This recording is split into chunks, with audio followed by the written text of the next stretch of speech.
નમસ્તે વિદ્યાર્થી મિત્રો, હું ફતુબા જાડેજા, માતૃછાયા કન્યા વિદ્યાલય ભુજ. પહેલા તો આપ સૌને અભિનંદન અને મીઠો મીઠો આવકાર આપવાનો છે. અભિનંદન એટલા માટે કે ધોરણ 10 જે બોર્ડનું વર્ષ હોય છે એને તમે સૌએ ખૂબ સારા ગુણથી અને ખૂબ સારી મહેનતથી ઉત્તીર્ણ કરી અને ધોરણ 11માં પ્રવેશ મેળવ્યો છે. એટલે ધોરણ 10માં સારા ગુણાંકથી પાસ થવા બદલ અભિનંદન અને આપણી શાળામાં પ્રવેશ મેળવવા બદલ મીઠો મીઠો આવકાર. હવે વિષયની વાત કરીએ તો આપણે બધા સાથે મળીને આ વર્ષ દરમિયાન ધોરણ 11માં સંસ્કૃત વિષયનો અભ્યાસ કરીશું. સંસ્કૃત પાઠ્યપુસ્તકની વાત કરીએ તો પાઠ્યપુસ્તક બે ભાગમાં વહેંચાયેલું છે. 1 થી 10 પદ્ય અને 10 છે એ ગદ્ય, એમ કરીને એક ભાગ, અને બીજો ભાગ છે એ સંસ્કૃત સાહિત્યનો ઇતિહાસ છે એનો આપણને પરિચય મેળવવાનો હોય છે, જેમાં ન્યાય પરિચય, અલંકાર પરિચય, છંદ પરિચય અને સંસ્કૃત સાહિત્યનો પરિચય, એમ આ રીતે આ વિગતોનો આ પાઠ્યપુસ્તકમાં સમાવેશ થાય છે. આ પાઠ્યપુસ્તકમાં જે પહેલો પાઠ છે એનું નામ છે વેદામૃતમ. વેદામૃતનો અર્થ થાય વેદોનું અમૃત. આપણે સૌ જાણીએ છીએ કે વેદો એ માત્ર ભારતના જ નહીં પરંતુ વિશ્વના પ્રાચીનતમ ગ્રંથો છે. એમાં કઈ જે મહત્વના મંત્રો છે, શ્લોકો છે, એને આ પહેલા પાઠમાં મૂકવામાં આવ્યા છે. તમે એ પણ જાણો છો કે 4 વેદ છે: ઋગ્વેદ, યજુર્વેદ, અથર્વવેદ અને સામવેદ, એમ 4 વેદ છે. આ પાઠમાં ઋગ્વેદમાંથી 1, યજુર્વેદમાંથી 1 અને અથર્વવેદમાંથી 3, એમ કુલ 5 મંત્રો લેવામાં આવ્યા છે. હવે આ પાઠની અંદર જે વેદામૃત છે એની ભૂમિકા પણ સરસ મજાની પાઠ્યપુસ્તકમાં આપવામાં આવી છે, એ આપણે જોઈએ. વિશ્વ સાહિત્યમાં અને જગતના પુસ્તકાલયોમાં વેદો એ પ્રાચીનતમ ગ્રંથ છે એમ માનવામાં આવે છે. ભારતીય પ્રાચીન પરંપરા મુજબ વેદને અપૌરુષેય માનવામાં આવે છે. અત્યંત પ્રાચીન કાળથી ઋષિઓને વેદના મંત્રોનું અંતઃકરણમાં દર્શન થયું અને એ રીતે વેદોનો આવિર્ભાવ થયો છે. આ વેદોમાં સમસ્ત માનવ સમાજને ઉપયોગી થઈ રહે તેવા વિધિ અને નિષેધોનો ઉપદેશ આપવામાં આવ્યો છે. વિધિ એટલે આવા કાર્યો મનુષ્ય કરવા જોઈએ એવી આજ્ઞા, અને નિષેધ એટલે આવા કાર્યો મનુષ્ય ન કરવા જોઈએ એવી આજ્ઞા. આ ઉપરાંત આ વિધિ નિષેધોનું સક્ષમ રીતે પાલન કરવાનું સામર્થ્ય પ્રાપ્ત થાય તે માટેની કેટલીક પ્રાર્થનાઓ છે. ભાવપૂર્ણ પદાવલી ધરાવતી આ પ્રાર્થનાઓ માનવીની આધ્યાત્મિક શક્તિને વધારે છે. આ પાઠમાં ક્રમશઃ પ્રાર્થના, સંજ્ઞાન, સંકલ્પ અને ઉદ્ઘોષ એવા શીર્ષક હેઠળ 5 વેદ મંત્રો આપવામાં આવેલા છે. પ્રાર્થના શીર્ષકથી આપવામાં આવેલા 2 મંત્રોમાં ક્રમશઃ અભય અને ધનની પ્રાપ્તિ માટેની પ્રાર્થના છે. સંજ્ઞાન એવા શીર્ષકથી આપવામાં આવેલા મંત્રમાં સંગઠનનું સંજ્ઞાન લેવાનો ઉપદેશ છે. સંકલ્પ એવા શીર્ષક નીચે આપવામાં આવેલા મંત્રમાં માનવીય વર્તનની સંકલ્પના પ્રસ્તુત થઈ છે. જ્યારે ઉદ્ઘોષ એવા શીર્ષક સાથે મૂકવામાં આવેલા છેલ્લા મંત્રમાં આત્મવિશ્વાસને પ્રગટ કરવાની માનવીય ઉદ્ઘોષણા વ્યક્ત થઈ છે. આ બધા વેદ મંત્રોમાં રહેલું ભાવ તત્વ સમગ્ર માનવ સમાજને આવરી લે છે. એમાં લિંગ, વય, જાતિ કે દેશ જેવા ભેદભાવ જોવા મળતા નથી. આપણે એની ભૂમિકા જોઈ. હવે પાઠ્યપુસ્તકની અંદર તમે જે આ મંત્રો જોશો તો એ મંત્રોની અંદર ઉપર ક્યાંક ઊભી લીટી, નીચે ક્યાંક આડી લીટી એવી જોવા મળે છે. એ જોયા પછી તમને પ્રશ્ન થાય કે આ શું છે? તો એની સમજૂતી પણ આપણે મેળવી લઈએ. પ્રસ્તુત પાઠમાં આપેલા મંત્રોની ઉપર તેમજ નીચે જે રેખાઓ દોરવામાં આવી છે તે સ્વરના ચિહ્નો છે. એને સ્વરના ચિહ્નો કહેવામાં આવે છે. આવા સ્વર 3 છે. એમાં ઉદાત્ત, અનુદાત્ત અને સ્વરિત. અક્ષરની ઉપર ઊભી લીટી કરવામાં આવે, આમ અક્ષર હોય એના ઉપર ઊભી લીટી કરવામાં આવે એને સ્વરિત કહે છે. અને અક્ષરની નીચે આમ આડી લીટી એટલે માઇનસ જેવી જે લીટી હોય એને અનુદાત્ત સ્વર કહે છે. જ્યારે ઉદાત્ત સ્વર માટે કોઈ ચિહ્ન કરવામાં આવતું નથી. આ પ્રકારે થતું સ્વરાંકન વેદ મંત્રના ઉચ્ચારણ વખતે ઉપયોગી થાય છે. એટલે જ્યારે જ્યારે વેદ મંત્રનું ઉચ્ચારણ કરવામાં આવે અથવા તો એનું ભાવપૂર્ણ ગાન કરવામાં આવે ત્યારે ક્યાં અટકવું, કઈ રીતે ગાવું, કયા લયમાં ગાવું, એના આ જે લીટીઓ છે એ સૂચિતાર્થ વ્યક્ત કરે છે. અને ક્યારેક જે તે શબ્દના અર્થ કરવામાં પણ આ રેખાઓ નિર્ણાયક બની રહે છે. ઓમ આ પવિત્ર અને મંગળકારી શબ્દ છે. તેથી દરેક મંત્રના પ્રારંભમાં તેનું ઉચ્ચારણ કરવાની પરંપરા છે. આનો અર્થ છે રક્ષા કરનાર ઈશ્વર.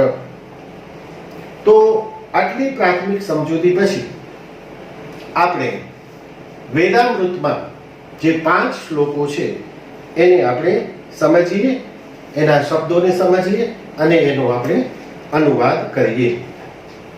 તો શ્લોક 1. ઓમ અભયમ મિત્રાત અભયમ અમિત્રાત અભયમ જ્ઞાતાત અભયમ પરોક્ષાત યહ અભયમ નક્તમ અભયમ દીવા ન સર્વાહ આશાહ મમ મિત્રમ ભવન્તુ. ફરીથી આને બોલું છું. ઓમ મિત્રાત અભયમ. ઓમ મિત્રાત અભયમ અમિત્રાત અભયમ જ્ઞાતાત અભયમ યહ પરોક્ષાત અભયમ નક્તમ અભયમ દીવાનઃ અભયમ સર્વાહ આશાહ મમ મિત્ર ભવન્તુ. ઓમ. આપણે આગળ જોયું કે દરેક મંત્રની આગળ ઓમ મૂકવાની પરંપરા છે. ઓમકાર એ પ્રણવ અથવા ઉદ્ગીત કહેવામાં આવે છે. તે એકાક્ષર બ્રહ્મનું પવિત્ર સ્વરૂપ છે અને તેમાં અ, ઉ અને મ એમ 3 વર્ણો અનુક્રમે વિષ્ણુ, શંકર અને બ્રહ્માના પ્રતીક છે. એટલે વેદના પ્રત્યેક મંત્રમાં કે સૂક્તના પ્રારંભે ઓમકારનું ઉચ્ચારણ કરવામાં આવે છે. હવે જે અપરિચિત શબ્દો છે, પહેલા આપણે ઓમ શબ્દ અભયમ. અભયમ એટલે ભય રહિત. અભયમ એટલે ભય વિનાની અવસ્થા. અભયમ એટલે ભય રહિત અવસ્થા. ओम मित्राद अभयम। हे अग्निदेव, अमने मित्र तरफथी अभय प्राप्त थाओ। ओम मित्राद अभयम। અહીં વેદના ઋષિ અગ્નિદેવને પ્રાર્થના કરે છે કે હે અગ્નિદેવ, અમને મિત્ર તરફથી અભયની પ્રાપ્તિ થાઓ। અમિત્રાત અભયમ। અમિત્રાત એટલે જે મિત્ર નથી તે, અહીં શત્રુ તરફથી। હે અગ્નિદેવ, અમને શત્રુ તરફથી અભયની પ્રાપ્તિ થાઓ। અમિત્રાત અભયમ, શત્રુ તરફથી અભયની પ્રાપ્તિ થાઓ। જ્ઞાતાત અભયમ। જ્ઞાત એટલે જાણેલું, જે બાબતોને આપણે જાણીએ છીએ તે। જે જાણેલું છે અથવા જાણેલી બાબત છે તેનાથી, એટલે આપણે અહીંયા એનું ભાષાંતર કરશું। જે નજરે પડતું છે, જેને આપણે જોઈ શકીએ છીએ, જેને આપણે જાણીએ છીએ, તેનાથી અમને અભયની પ્રાપ્તિ થાઓ। જ્ઞાતાત અભયમ, જે બાબતોને અમે જાણીએ છીએ તેનાથી અભયની પ્રાપ્તિ થાઓ। પરોક્ષાત અભયમ। પરોક્ષાત, પરોક્ષ, પરોક્ષાત જે નજરે પડતું નથી તેનાથી, અથવા જે આંખોથી પર રહેલી છે એવી વસ્તુ, જે જોઈ નજરે નથી પડતું તેવી, અથવા જે આંખોથી પર છે એવી વસ્તુ, એટલે પરોક્ષાત અભયમ। જે નજરે પડતું નથી અથવા જેને અમે આંખોથી જોઈ નથી શકતા તેવી વસ્તુથી પણ અમને અભયની પ્રાપ્તિ થાઓ। નક્તમ અભયમ।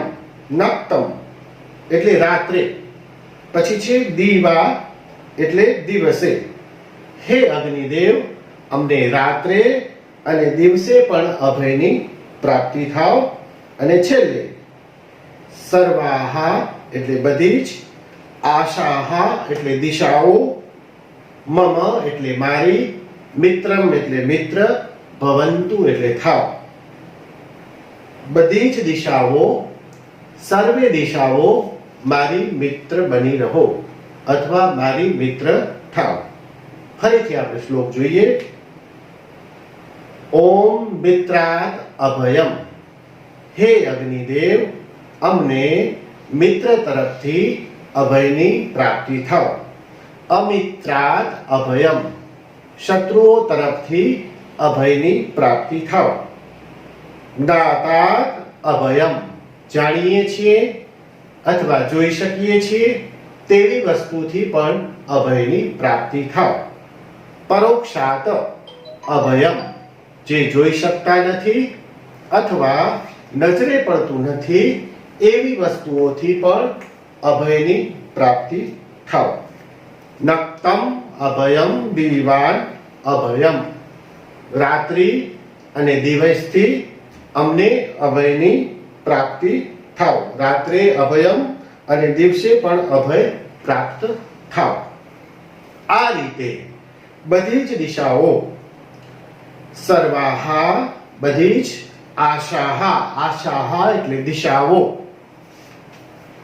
મમ મિત્ર ભવંતુ મારી મિત્ર બની રહો।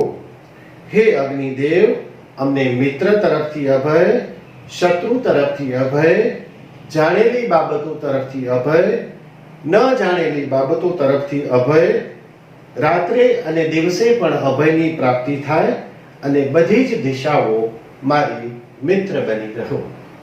આ રીતે અહીં અભયની પ્રાપ્તિ માટે અગ્નિદેવને આ મંત્રની અંદર પ્રાર્થના કરવામાં આવી છે। મંત્ર બીજો। અગ્ને નય સુપથ્થા રાયે અસ્માન વિશ્વાની દેવ વયુનાની વિદ્વાન યુયોધિ अस्मत् जुहुराणम एनः भुयिस्तिष्ठाम ते युक्ति नमः विधेय। હવે આપણે એનો અન્વય કરીએ।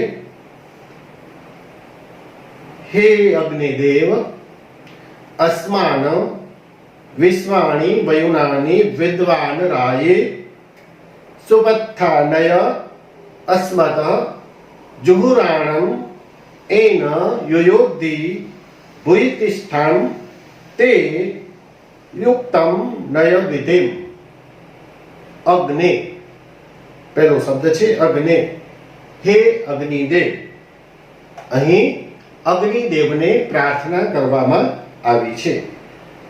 જગતમાં સૂર્ય, અગ્નિ, વિદ્યુત વગેરે ઉષ્મા આપનાર પ્રત્યક્ષ અગ્નિ છે તે, તેમજ પ્રાણી માત્રના દેહમાં જે ચૈતન્ય રૂપી અગ્નિ રહેલો છે એને સંબોધીને ઋષિ અહીં પ્રાર્થના કરે છે। અસ્માન અમને, વિશ્વાની વિશ્વાની વયુનાની બધા વિવિધ પ્રકારના જ્ઞાન। વિશ્વાની વયુનાની એટલે કે બધા વિવિધ પ્રકારના જ્ઞાન। વિદ્વાન જાણકાર, વિદ્યાવાન જાણનારો। રાયે રાયે એટલે ધનના માટે, ધનને માટે। સુપથ્થા સારા માર્ગ ઉપરથી। નય લઈ જા, તું લઈ જા। અસ્મત એટલે અમારાથી। જુહુરાણમ એનહ કુટિલ બંધનમાં નાખે એવું થયેલું પાપ। યુયોધિહિ દૂર કરો। ભુયિષ્ઠાનમ તે યુક્તમ તમારા ઘણા વિસ્તૃત કથનને। નમઃ વિધેમ અમે નમન કરીએ છીએ। હે અગ્નિદેવ, આપણે અન્વય જોઈએ એનો। હે અગ્નિદેવ, હે અગ્નિદેવ, અસ્માન વિશ્વાની વયુનાની વિદ્વાન રાયે અમને ઘણા બધા વિવિધ જ્ઞાનને જાણનારા તમે। હે અગ્નિદેવ, અમને ઘણા વિવિધ પ્રકારના જ્ઞાનને જાણનારા તમે ધનને માટે સારા માર્ગે લઈ જાઓ। હે અગ્નિદેવ, અમને ઘણા પ્રકારના વિવિધ જ્ઞાનના જાણનારા એવા તમે ધનને માટે સારા માર્ગે લઈ જાઓ।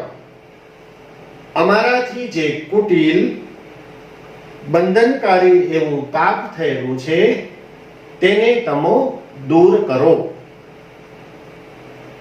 તમારા ઘણા વિસ્તૃત કથનને વચનને અમે નમન કરીએ છીએ। અગ્નિદેવને પ્રાર્થના કરે છે કે અગ્નિદેવ, તમે વિવિધ જ્ઞાનના જાણકાર છો, ધનને માટે અમને સારા માર્ગે લઈ જાઓ। અમારાથી જે કુટિલ પાપો થયેલા છે એને તમે દૂર કરો અને તમારા આ જે વિસ્તૃત કથન છે અને વચન છે એને અમે નમન કરીએ છીએ। શ્લોક ત્રીજો, મંત્ર ત્રીજો। સમાનઃ મંત્ર સમિતિ સમાની। સમાનમ મનઃ સચિત્ત એષામ।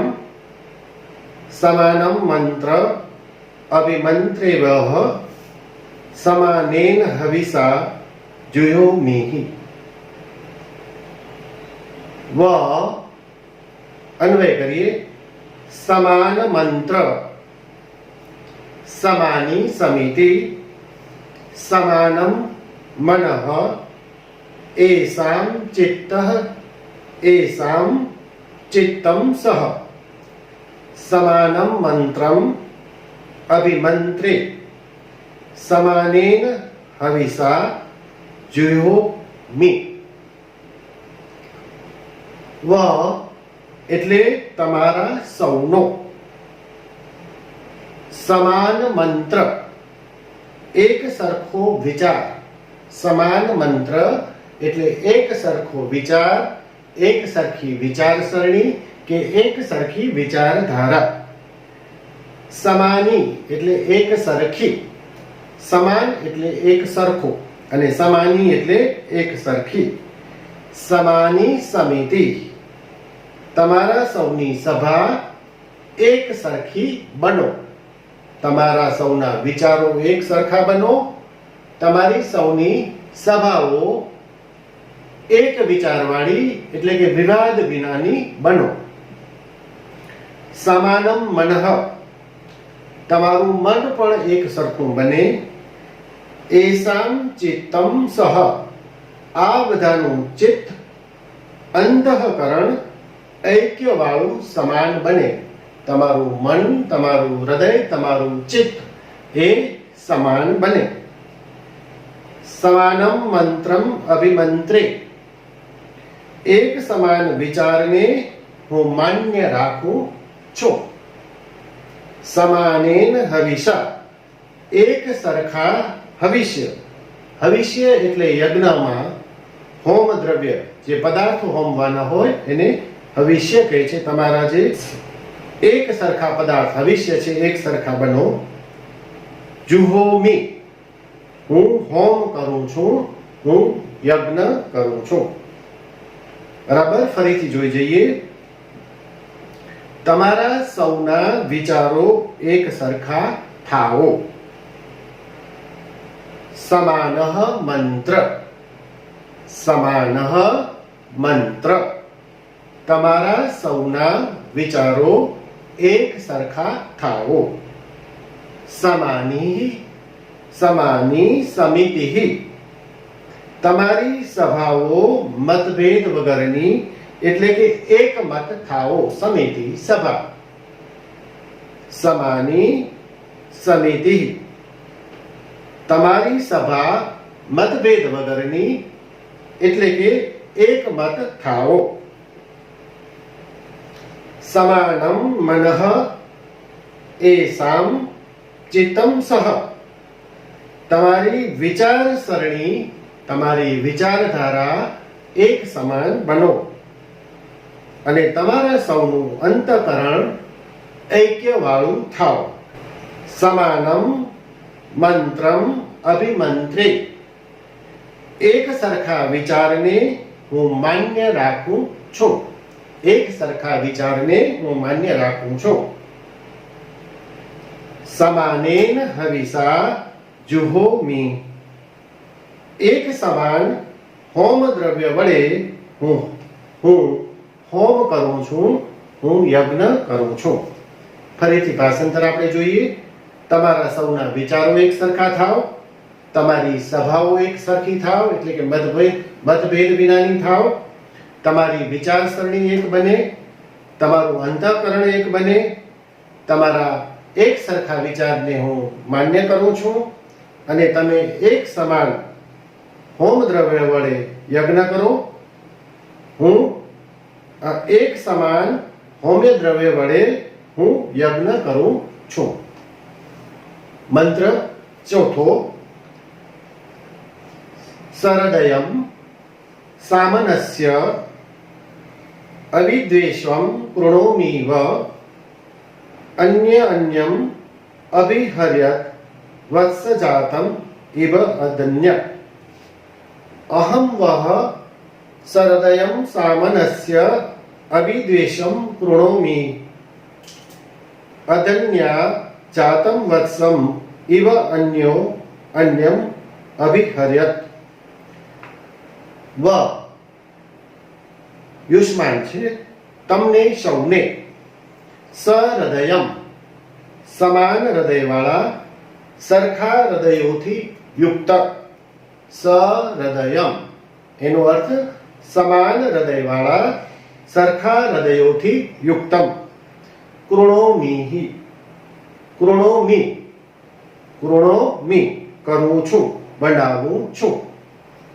અધન્વા એટલે ગાય. જાતમ વત્સમ ઇવ, જન્મેલા વાછરડાને જેમ, ઇવ ની જેમ. અદન્વા એટલે ગાય, જાતમ એટલે જન્મેલા, વત્સમ એટલે વાછરડાને, ઇવ એટલે ની જેમ, અન્યો અન્યમ એકબીજાને, પરસ્પર અભિહર્યત એકબીજાને ચાહતા રહો, એકબીજાને પ્રેમ કરો. જોઈ લઈએ. વ સહૃદયમ સામનસ્ય, હું તમને સૌને સમાન હૃદય વાળા. અદિશમ કૃણોમિ, હું તમને સૌને સમાન હૃદયવાળા, સમાન મનવાળા અને દ્વેષ વગરના બનાવું છું. હું તમને સૌને સમાન હૃદયવાળા, સમાન મનવાળા અને દ્વેષ વગરના બનાવું છું.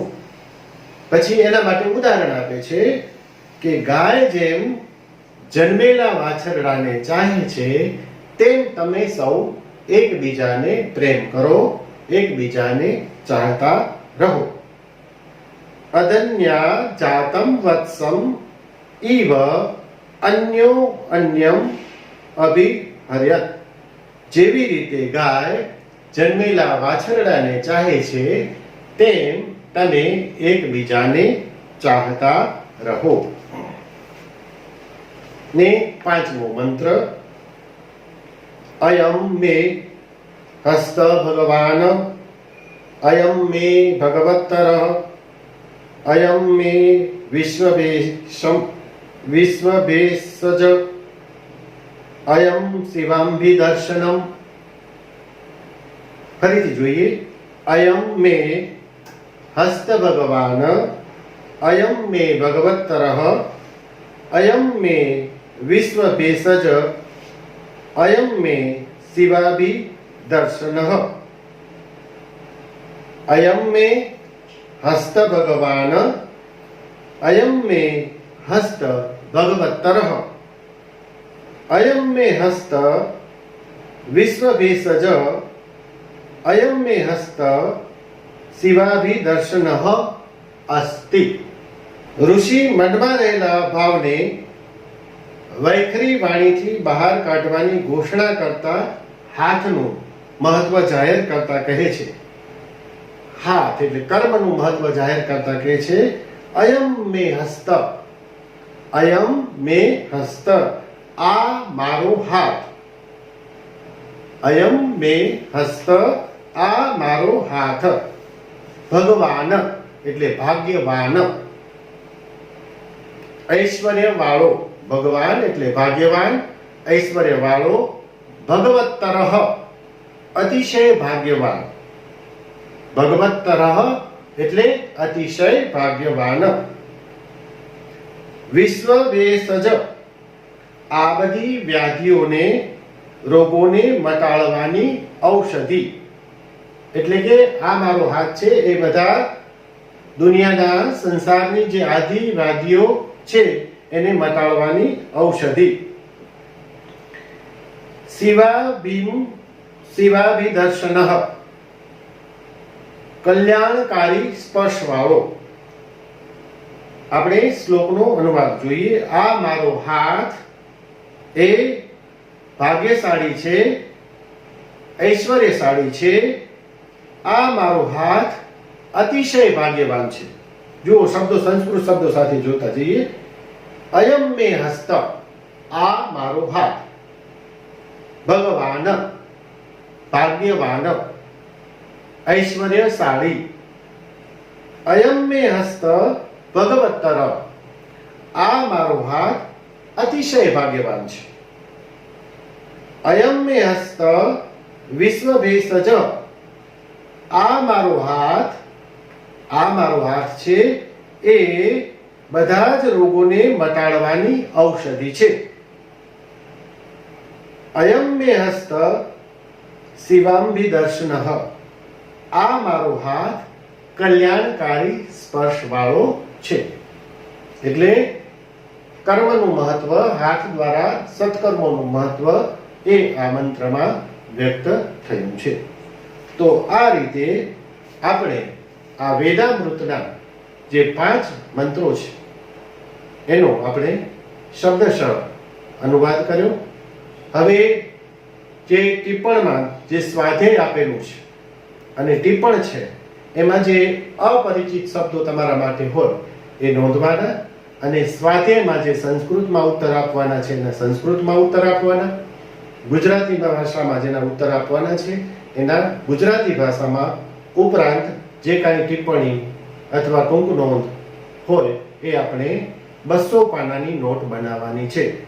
સંસ્કૃતની 200 પાનાની નોટ બનાવવાની છે. એમાં આપણું આ પહેલું પાઠ વેદામૃતમ સ્વાધ્યાય આખો નોંધાઈ જવો જોઈએ.